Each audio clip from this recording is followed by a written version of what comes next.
제 계산으로는 중국의 위기는 빠르면은 2026년 말에 닥칩니다. 민간 관련된 부채 비율이 기업들만 놓고 보시면 중국이 자그마치 160%가 넘고요. 부동산 가격이 지금처럼 10% 빠지고 앞으로 추가로 더 10% 빠지잖아요. 그러면 가계부채 비율은 거의 90% 100%까지 올라갑니다. 그래서 이런 부분들을 다 감안했었을 때 중국이 엄청난 부양 정책을 쓰고 어떤 방어를 할 수 있느냐, 제가 볼 때는 방어할 능력이 이미 잃었고요. 예, 그래서 중국이 지금 튈 때 투자하시면 안 됩니다. 만약에 미국 증시가 빠져주면 정말 감사하게 이를 활용을 해야 되겠다. 지금은 철저하게 미국에 달라붙어 있어야 될 때지 중국 쪽으로 조금만이라도 가시면 큰일 난다. 예, 이제 그거는 확실히 제가 좀 오늘 좀 세게 말씀을 드리겠습니다. 네, 월스트리트 모닝 브리핑 함께하고 있습니다. 이어지는 글로벌 인터뷰 유한타증권 유동원 본부장 함께하도록 할게요. 본부장님 어서 오세요. 안녕하십니까? 네, 반갑습니다. 오늘 엄청 또 시크하시게 또 블랙으로 쫙 하이까지 블랙으로. 네. 뭔가 시장의 나쁜 무리들을 다 이렇게 처단해 줄 것 같아요. 아, 그래요? 네. 지금 시장의 나쁜 무리가 뭐가 있을까요? 지금 중국이 엔비디아에 대한 반독점을 뭐 조사하겠다라고 얘기한 거는 네, 뭐. 미국에 대한 뭔가의 반발을 엔비디아 쪽으로 타겟을 한 것 같다라는 생각이 좀 드는데 어떻습니까? 네. 뭐 그래서 중국 오르고 미국 빠지면 너무 감사하죠. 중국 오르고 미국 빠진다고요? 네. 아니, 빠지면 지금처럼. 감사한 네. 이유는? 싸게 살 수 있으니까. 네. 그리고 중국 높게 팔 수 있고. 네. 네. 아니, 자, 우선 잠깐 네네. 아까 오라클 실적 관련해서 약간 미스난 부분이 있어서 좀 정정을 해드릴게요. 네. EPS가 1.1이 아니고요. 1.47입니다. 그래서 예상치 1.48보다 살짝 낮게 나왔어요. 이게 이제 숫자가 좀 헷갈리는 게 이게 갭 EPS랑 non-GAAP EPS 가지고 좀 헷갈렸습니다. 만약에 1.48인데 1.1 나왔으면 주가 30% 폭락해야죠. 예, 그래서 그거는 아니고요. 네, 약간 0.01센트 정도. 예. 아무튼 0.01불 정도 낮게 나왔습니다. 우선 정정을 좀 해드리고요. 네. 기본적으로 지금 오늘 주가 흐름들을 보고 있으면 미국의 테크 기업들의 하락이 나타났고 특히 소프트웨어 관련주들이 지금 급락을 했어요. 그런 부분들 때문에 이게 연말까지 좀 조정이 있을 거 아니냐, 아니면 심지어는 너무 많이 올랐기 때문에 이제 하락을 좀 생각해야 되는 게 아니냐, 뭐 이런 걱정들을 하실 수 있을 것 같아서 오늘 좀 집중적으로 그 부분을 좀 다뤄보죠. 사실 굉장히 중요한 포인트입니다. 저희가 투자를 하고 있고 또 제가 강연을 뭐 어제도 거의 2시간 명지대에 가서 강연을 하고 왔는데 학생들을 대해서 학생들 위해서 예, 공짜로 최대한 와, 네. 좋은 일 많이 하고 다니시네요. 네, 열심히 하고 있습니다. 그만큼 제가 걱정을 많이 하고 있기 때문에 네.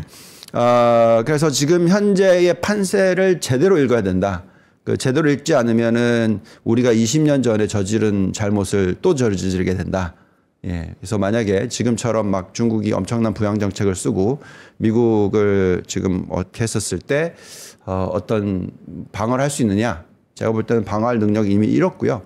예, 그래서 중국이 지금 튈 때 투자하시면 안 됩니다. 제 생각에는. 물론 이건 제 개인적인 의견이고요. 네. 만약에 미국 증시가 빠져주면 정말 감사하게 이를 활용을 해야 되겠다라고 말씀을 드릴게요.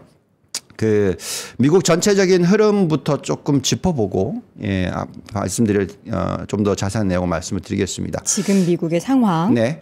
자, 우선 미국 증시 한번 보시면은 어제 전까지, 그러니까 지난주 금요일까지 나스닥이 굉장히 큰 폭으로 상승을 해줬어요. 그러면서 지금 나스닥 상승폭 한번 보시면은 연초 대비해서 32.27%였고 오늘 좀 빠졌으니까 네. 뭐 어쨌든 30% 이상 상승을 한 장이고요. S&P 500도 27.68%. 근데 이게 중요한 게 뭐냐면 2년 연속입니다. 2년 연속 20%대. 네, 25% 이상을 S&P 500이 올랐고요. 25%. 네, 그리고 나스닥은 2년 연속으로 계산했더니 37% 나오더라고요. 평균 상승률이요? 네. 그래서 놀랍죠. 네. 그러니까 이렇게 놀라운 모습을 보여준 거는 과거에 기억하시지만 제가 계속 말씀드렸던 95년에서 2000년 사이클 그때 이외에는 없어요. 이 정도로 높은 상승률을 연달아 올려고 있는 그런 부분들은 네. 없습니다. 그래서 그때를 지금 재현하고 있다라고 우리는 판단하고 있고 그렇기 때문에 이번 장세를 제대로 읽으려면 지금 장세는 AI 사이클이 과거의 인터넷 사이클을 재현하고 있다. 그리고 이번 사이클은 그때보다도 더 강하다. 또 어떻게 강하냐, 미국 중심으로 더 강하다라는 부분을 좀 설명을 나중에 더 자세하게 해드리겠습니다. 네.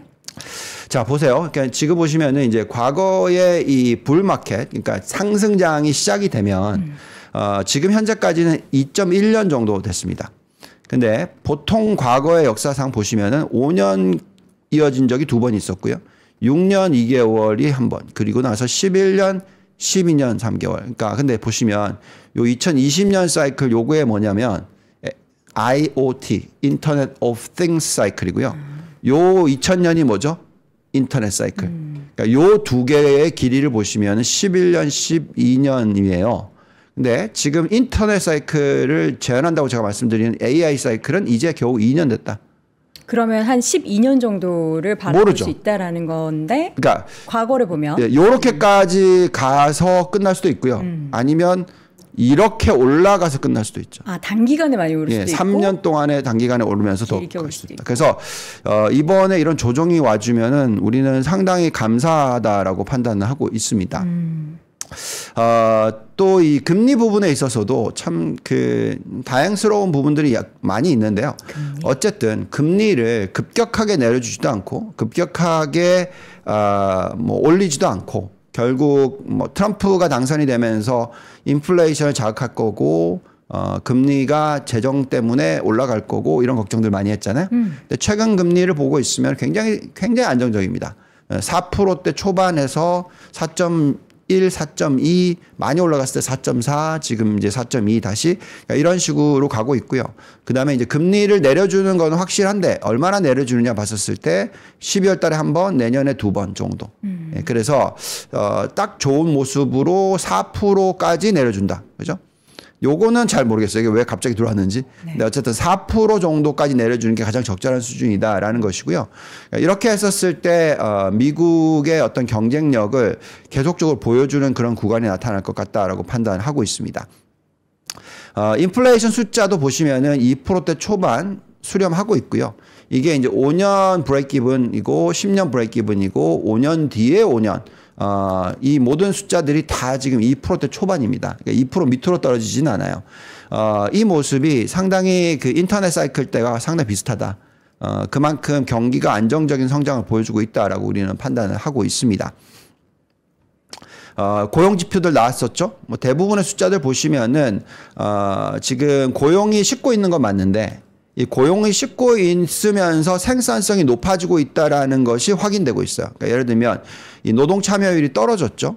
예, 그리고 지금 현재 시점에서 earnings, 그러니까 보시면 소득 증가율은 4%대가 나오고 있습니다. 그리고 0.4니까 곱하기 12 하면 4.8%.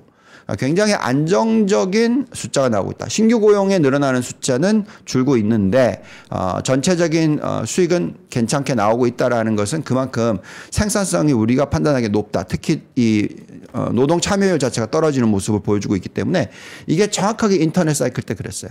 그래서 이런 부분을 놓고 있으면 참 이 AI 사이클이 굉장히 대단하구나라는 것을 자꾸 인식할 수밖에 없다라는 말씀을 드릴 수 있을 것 같습니다. 네. 그다음에 이제 지난주에 나왔던 숫자 중에서 굉장히 제가 놀랍게 느껴졌던 부분이 뭐냐면은 예금이 보시면은 폭등을 했어요. 그러니까 예금 증가율이 확 튀었다라는 게 이게 과거에 그 코로나 때 숫자 그리고 여기 2021년 때 숫자 정도 수준까지 올라왔어요. 그럼 무슨 얘기냐? 금리 부분도 그렇고 유동성도 그렇고 계속해서 지금 미국 증시는 상당히 좋은 유동성 아래 있다. 그러니까 그 수급 자체가 굉장히 좋다라는 부분을 인식할 수가 있겠고요. 이런 가운데서 대출은 안정적으로 늘어나는 모습 계속 보여주고 있습니다. 제가 여러 번 말씀을 드렸지만 대출이 계속적으로 늘어나고 있는 모습이 나올 때는 경기 침체로 넘어갈 확률이 상당히 낮다라는 얘기를 상당히 많이 해드렸었죠. 이제 그런 모습이 계속 지금 이어지고 있기 때문에 특히 이 숫자가 아마 10% 이상까지 올라갈 때까지는 경기 침체의 모습이 나타나지 않을 거다라고 말씀을 드리고 있습니다. 그래서 지금 예대율은 오히려 더 빠져버렸어요. 예금이 워낙 많이 늘어서 대출은 안정적으로 늘고 있는데 그래서 이런 모습이 나오면 정말 미국이 부럽다라는 생각밖에 안 듭니다. 왜냐하면 우리나라 예대율이 지금 114%거든요. 그래서 더 이상 대출해 줄 것도 없고 그래서 지금 미국의 입장에서는 상당히 이번 사이클을 즐길 수 있다라고 말씀을 드리겠습니다. 그 다음에 또 이거 보시죠. 아틀란타 연은이 지금 발표하고 있는 연율 4분기입니다. 4분기. 근데 여기 보시면은 작년 4분기 얼마나 올랐어요? 자그마치? 3.2. 3.2. 거기다 대놓고 지금 이렇게 또 오르는 거예요. 그러니까 이게 지금 벌써 2년 연속으로 GDP 성장률이 3%대가 나오고 있다. 이거는 설명이 안 됩니다. 어떻게 설명이 안 되냐면 그러니까 지금 고용시장의 상승률 봤었을 때 GDP 성장률을 뒷받침하는 정도 수준으로 계산하면은 고용시장이 좋은 거는 겨우 2%도 안 되는 성장률을 보여주는 거거든요. 대충 계산하니까 한 1.5% 정도 나오는 것 같아요. 근데 그거의 엑스트라 2배가 지금 나오고 있단 말이죠. 무슨 얘기냐? 이게 전부 다 AI 사이클이 들어오면서 생산성이 높아지고 있는 부분이 미국 경기를 이렇게까지 튼튼하게 해주고 있다라는 부분입니다. 그래서 생산성이 높아지지 않는 국가들과 생산성이 높아지는 국가들의 차이가 굉장히 지금 커지는데 사실 생산성이 높아지는 국가가 유일하게 미국이다라는 부분이 굉장히 놀랍고요. 그렇기 때문에 이번 사이클에 있어서 계속해서 우리는 지금 미국에 대한 초점을 맞추고 있다라는 것을 말씀을 드리겠습니다. 그 이외에 이제 또 질문들이 있으신데, 보통 비트코인, 뭐 골드, 뭐 이런 거 가지고 지금 많이들 의견이 나오잖아요. 네. 요번에 이제 비트코인 조정이 좀 있었습니다. 그 이유는 이렇게 비트코인 금 비율이 이렇게 치고 한번 올라왔기 때문에. 이 비율이에요? 네, 비율이 요렇게 올라왔기 때문에 한번 쉬어줘야 됩니다. 요걸 뚫어야지 이제 확실하게 올라갈 거고요.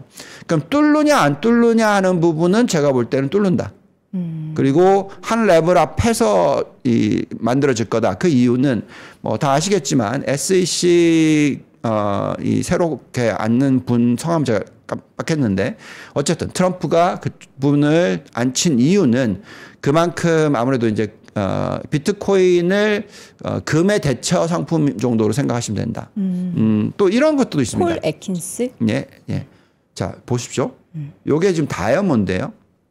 다이아몬드의 가격이 지금 정말 급락을 했죠. 오이고. 예, 정말 많이 빠졌습니다. 네. 그죠? 2011년 대비해서 거의 그 2분의 1 수준으로 떨어졌는데 네. 다이아몬드는 어떤 케이스냐면 보통 이제 뭐 전쟁이 일어나거나 큰 위기가 터지고 국가적인 문제가 생겼었을 때 금은 무겁잖아요. 그러니까 다이아몬드는 가볍거든요. 작은 다이아몬드를 많이 들어가죠. 네. 이게 사실 그 어떻게 보면은 대체 자산의 어떤 한 부분인데 지금 보시면은 이 랩 다이아몬드라는 게 나오고 나서 완전히 이게 이제 그걸 상실합니다. 지금 그러니까 이렇게 많이 빠지고 있고요. 반면에 비트코인이 그만큼 이제 중요해지는 부분이 있습니다. 그래서 우리가 이제 대체 자산을 얘기할 때는 어떤 분들은 질문을 하시기에 이 비트코인이 달러를 대체하는 게 아니냐. 트럼프가 달러를 뭐 대체하기 위해서 SEC 안 치고 뭐 이런 거 하는 거 아니냐. 아니요. 뭐 그리고 또 미 연준을 공격하고 뭐 이런 부분들이 나오니까 트럼프는 좀 이상한 생각을 하는 게 아니냐 이렇게 생각하실지 모르겠는데 절대 그렇지 않습니다. 그러니까 달러가 사라질 수 없어요. 비트코인이 그걸 대체할 수 없습니다. 그렇기 때문에 어떤 그 마인드가 뭐 비트코인 가격이 앞으로 지금부터 10배 오른다라는 캐시 우드 말 제가 볼 때 그건 정말 좀 너무 과하고요. 어떻게 볼 수 있냐면 금이 지금 현재의 시가총액으로 따지면 한 17.8조 달러고요. 비트코인 가상화폐 전체가 한 3.6조 달러입니다. 그래서 4분의 1이거든요. 그래서 금 가격이 지금부터 떨어져서 그 시가총액이 줄어들면 그게 비트코인이 가격이 상승하면서 올라갈 수 있다. 그렇지만 그렇다고 해서 뭐 금을 다 버리고 다 비트코인으로 갈 가능성은 낮죠. 왜냐하면 비트코인에 대해서 어떤 의견을 갖고 있는 분들 중에서 지금 연세가 많으신 분들이야 사실 좀 사기가 불편하잖아요.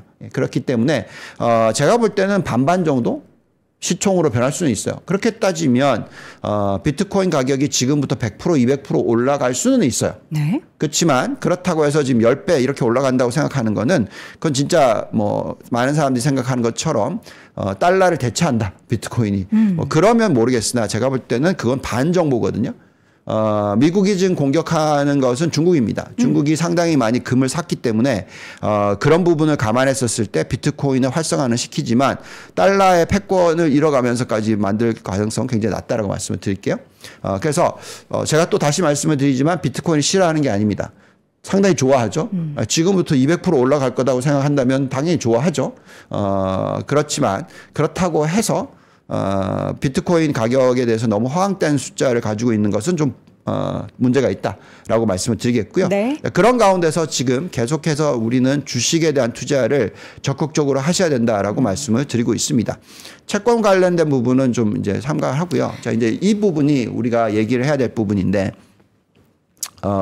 저는 지금 중국이 포트폴리오 없어요. 그러네요. 네. 미국이 75%고요. 일본이 5%이죠. 요 두 개를 더하면 얼마라고요? 80%입니다. 상당히 높죠.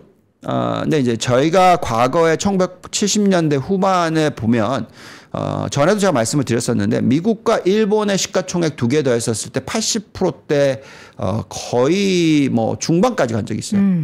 그만큼 많이 커졌었던 적이 있습니다. 네. 그때가 이제 소련이 파워를 잃고 이제 지금의 러시아가 되는 그런 과정이 시작됐던 시기입니다. 네. 그래서 지금 현재 시점에서 저는 중국의 어떤 위기를 지금 계속 말씀을 드리고 있잖아요. 작년 말부터, 작년 하반기부터. 네. 제 계산으로는 중국의 위기는 빠르면은 2026년 말에 닥칩니다. 2026년 말이요? 네, 그러니까 왜요? 5년, 6년, 그러니까 2년 뒤에. 왜요? 그 부분에 있어서 그럼 먼저 그걸 설명을 좀 해볼까요? 네. 그러면 뒤로 왕창 가서 그러면 이제 중국 부분에 있어서 좀 말씀을 드려볼게요. 자, 중국은 지금 보시면은 어떻게 해서든지 기준금리를 떨어뜨려서 유동성을 풀려고 해요. 네. 그죠? 1%대로 떨어뜨립니다. 이제 이렇게 할 수 있는 이유는 중국은 일본하고 다른데 금리를 내릴 수 있는 이유를 보면은 그만큼 지금 중국이 갖고 있는 외환 보유고라든지 순수출이 플러스이기 때문에 가능합니다. 근데 만약에 그게 순수출이 플러스가 아니라 마이너스로 가게 되고요. 그렇게 되면은 사실 실제 코스트로 금리가 튑니다. 지금 보시면은 미국의 실질 코스트는 4%가 넘어요. 왜냐하면 지금 미국이 지금 4%가 넘잖아요. 그렇기 때문에 이 밑으로 떨어뜨리는 것 자체가 굉장히 쉽지가 않죠. 왜냐하면 그러면 자금이 중국에서 빠져나가서 미국으로 가니까, 그죠? 네. 예, 그렇기 때문에 이렇게 아무리 금리를 내린다 하더라도 이건 이제 한정적이라는 거고요. 보시면 지금 결국 중국이란 나라는 무엇으로 지금 달러를 벌어들이고 있냐? 가격을 보시면 답이 나와 있어요. 무슨 얘기냐? 가격을 인하를 해서 보통 지금 수출을 순수출 플러스를 만들고 있고요. 그리고 이 가격을 인하를 해서 순수출의 비중 중에서 어디로 그게 가고 있냐? 1대1로 국가들에 가고 있어요. 그러면 우리가 이렇게 생각해 보시죠. 정말 못 사는 나라한테 수출을 해서 달러를 벌어들이고 있다는 겁니다. 예, 그러면 이게 오래 가느냐? 그리고 또 지금 단가를 다른 국가들한테 수출하는 것은 엄청나게 낮춰서 수출하고 있단 말이죠. 네. 우리나라가 IMF 경험했던 거 기억하시죠? 네. 왜 우리나라가 IMF를 경험했을까요? 우리가 엄청나게 제조업을 많이 성공했어요. 우리 전체 GDP의 자그마치 25%를 설비 투자로 했었습니다. 그래서 공급과잉을 만들었죠. 공급과잉을 만들다 보니까 단가를 낮췄죠. 그러면서 기업들의 마진이 폭락을 했어요. 그랬기 때문에 수출 국가들이 수출 기업들이 상당히 엄청난 위기를 경험했습니다. 그게 IMF거든요. 네. 지금 중국이 딱 그런 꼴이다. 뭐 더 심하면 더 심했지 안 그렇지 않다라고 생각합니다. 그래서 이게 그러면 얼마나 오래 가느냐라고 계산했었을 때 여러 가지 부분을 놓고 보면 되는데요. 저는 무엇으로 판단을 하냐면 중국의 예대율 같은 것들을 보면서 판단을 하고요. 또 중국의 심리 지표들을 보면서 판단을 하는데 지금 어떤 모습이냐면 중국은 앞으로 2년이 지나면 은행권의 예대 마진율이 1% 미만으로 떨어질 거고요. 그다음에 2년이 지나면 예대율이 100% 근처까지 올라갈 수 있습니다. 네. 보통 그렇게 되면은 중국 자체 내의 무수익성 자산 비율이 전체의 25%에서 30% 이상으로 폭등을 하는 겁니다. 계산됩니다. 제가 옛날에 97년, 98년에 IMF 위기 예측할 때 분석했던 숫자들보다 나쁘면 나쁘지 네. 더 좋지 않아요. 지금 현재 시점에서의 프라이빗 섹터, 그러니까 우리가 흔히 얘기하는 민간 관련된 부채 비율이 기업들만 놓고 보시면 중국이 자그마치 160%가 넘고요. 그다음에 이제 가계는 60%라고 얘기를 하지만 제가 볼 때는 부동산 가격이 높게 측정돼 있는 부분과 또 가계의 전체 자산 중에서 거의 60%대 후반 가까이가 부동산에 있는 것을 감안했었을 때 부동산 가격이 지금처럼 10% 빠지고 앞으로 추가로 더 10% 빠지잖아요.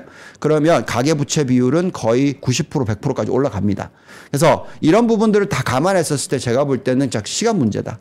시간 문제로 중국은 터질 건다고 생각하는데 그게 빠르면 2026년 말이고요.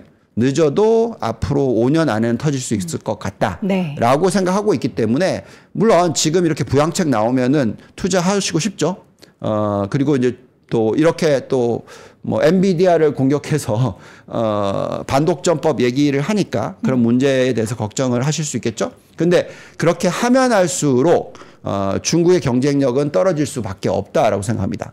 왜 그러냐면 잠깐 좀 점프를 해서 요 얘기를 좀 해볼게요. 네. 보시면 자, 중국의 테크 기업들에 있어서 이 클라우드의 투자를 보시면 바이두가 그래도 열심히 쫓아가고 있어요.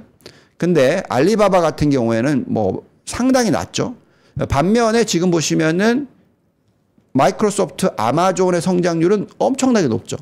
그러니까 훨씬 더 높은 성장률을 보여주고 있다는 게 키포인트입니다. 그리고 이런 부분을 좀 설명을 해드릴게요.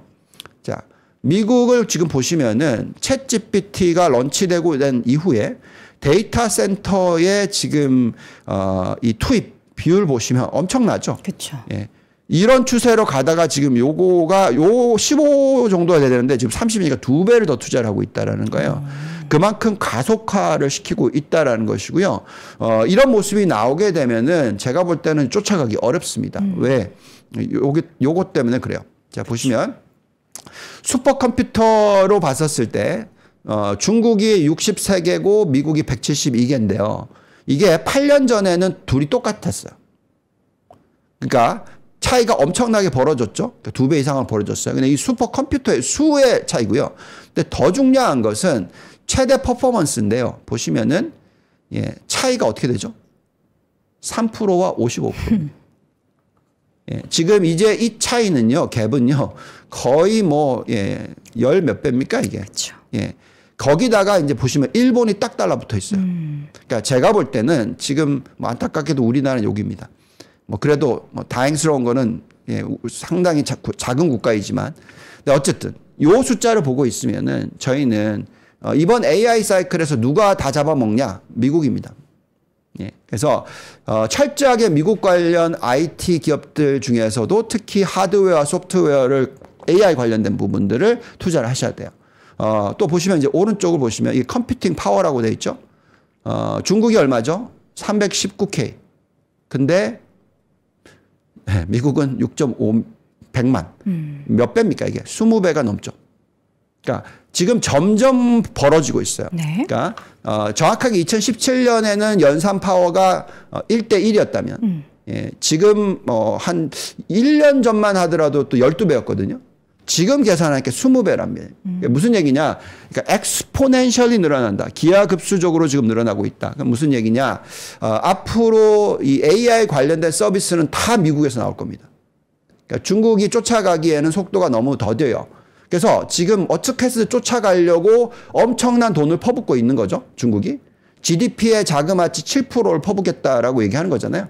근데 그게 실질적으로 효율성 있게 되려면 시장이 있어야 되는데 중국이 지금 가지고 있는 전 세계 소비 시장 규모는 겨우 10%이고요. 미국이 가지고 있는 거는 전 세계 소비 시장의 50%를 들고 있어요. 그렇다라는 것은 그만큼 훨씬 더 팔 데가 많다라는 거죠. 그럼 경쟁력까지 그러니까 컴퓨팅 파워와 서비스도 우위, 그리고 시장 사이즈도 우위이기 때문에 이럴 때일수록 지금 만약에 중국이 이렇게 나와서 주가 흐름이 이렇게 반대로 가잖아요. 네. 너무나 좋은 기회라는 거죠. 다시 한번 말씀을 드립니다만 지금은 철저하게 미국에 달라붙어 있어야 될 때지 중국 쪽으로 조금만이라도 가시면 큰일 난다. 예, 이제 그거는 확실히 제가 좀 오늘 좀 세게 말씀을 드리겠습니다. 사실 최근에 중국이 이제 AI 사이클 내에서 반도체도 자체적으로 뭐 만들겠다 그러고 다양한 소프트웨어도 이제 뭐 많이들 소식이 전해지면서 이거 패권 경쟁이 있어서 중국이 미국에 대한 견제를 하기 위해서 정말 기술력을 더 끌어올리는 게 아닌가라는 생각을 하지만 그럼에도 불구하고 이번 AI 사이클에서는 우리가 투자적인 관점에서 봤을 때는 지금 현황을 보면 결국에는 미국이다. 근데 이제 미국이 지금 고점에 계속해서 등락을 보이다가 조금 쉬어가는 근데 쉬어갈 때도 그렇게 많이 막 와장창 쉬어가지도 않더라고요. 네. 근데 고점이라서 좀 부담이 되고 사실 최근에는 달러화 우리가 또 이제 미국 주식 투자할 때 환전을 하는 분들도 계시는데 이제 그 부분에 대해서 내가 만약에 지금 1,400원대 사면은 이 환율이 만약에 떨어지면은 이거 또 환차손 발생하는 거 아닌가 이런 우려를 하고 계신 분들이 굉장히 많으시더라고요. 거기에 대해서는 어떻게 좀 답변을 해주실 수 있을까요? 뭐 지금 이제 이 얘기를 하려면 우선은 제 비유는 우리 회사의 비유가 아닙니다. 그 부분에 있어서는 지금 우리 유한타증권의 오피셜한 전망은 1,400원대 중반이 고점이고 그리고 안정을 찾을 거다라고 지금 예측을 하고 있어요. 근데 이건 제 개인적인 의견입니다만 제가 전에도 그 얘기를 해드렸었는데 환율이 1,200원일 때도 1,300원일 때도 1,400원일 때도 환율을 보시면서 미국 투자하시면 안 된다. 그리고 다시 1,200원을 보기 전에 저는 1,600원을 먼저 본다. 예. 그러니까 지금 1,400원이라고 치면 1,200원대 떨어질 거 걱정을 하셔서 지금 안 사시면 1,600원까지 갔었을 때 뒤늦게 사실 수도 있게 된다. 예. 그거는 전 아니라고 생각하고요. 그래서 항상 얘기하지만 환율을 예측을 하시고 투자를 하는 건 안 됩니다. 그거는 예측하기가 너무 어렵고요. 예측 가능성도 낮고요. 그 다음에 보통 우리가 흔히 얘기하는 과하게 오르거나 과하게 떨어지는 게 오버슛이라고 얘기하잖아요. 그러니까 그런 부분이 자주 일어납니다. 왜냐하면 그게 이제 레버리지가 강하게 들어가기 때문에 그렇습니다. 그래서 지금 현재 시점에서 우리나라의 숫자들을 제가 좀 설명을 해드릴까요? 우리나라의 지금 기업의 부채 비율은 130%대 GDP에. 근데 문제는 우리나라 기업들의 프라이스 투 북이라고 얘기하죠. PBR. 이게 지금 몇 배죠? 0.8. 1도 안 되죠. 그죠? 그럼 무슨 얘기냐? 우리나라의 기업을 전 세계에 내놓으면 0.8에 팔린다는 겁니다.